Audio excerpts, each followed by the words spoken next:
Yoshi and the Mysterious Book is the latest Yoshi game from Nintendo, and I'm here to give my thoughts on the game.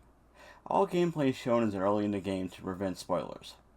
Now to preface this review, Yoshi and the Mysterious Book is not your typical platformer, so if you're expecting a typical Mario or Yoshi style platformer with tight platforming, time limits, lives, and so on, you'll not find it here.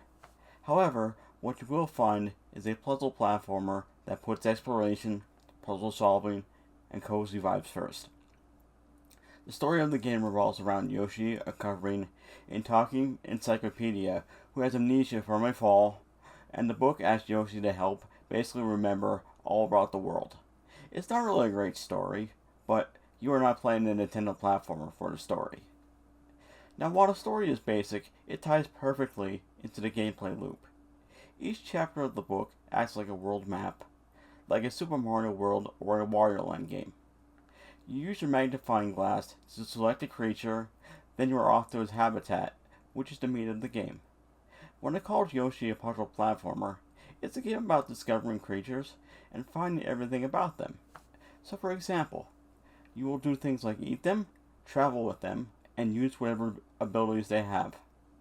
Throughout the level, there will also be things that these creatures can interact with.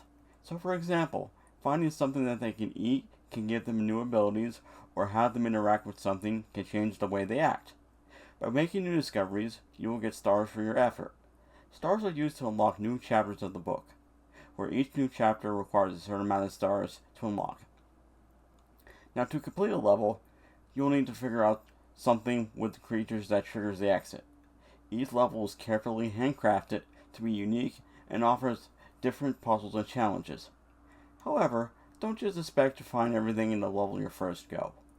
You'll need to play through more of the game to get things to come back to that you missed. One last thing to mention is that there's no deaths in this game, and any sort of falling in the pits immediately respawns you into the world.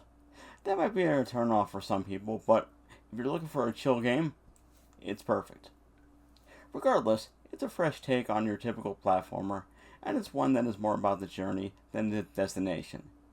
Yoshi and the Mysterious Book is a game that is not for everyone.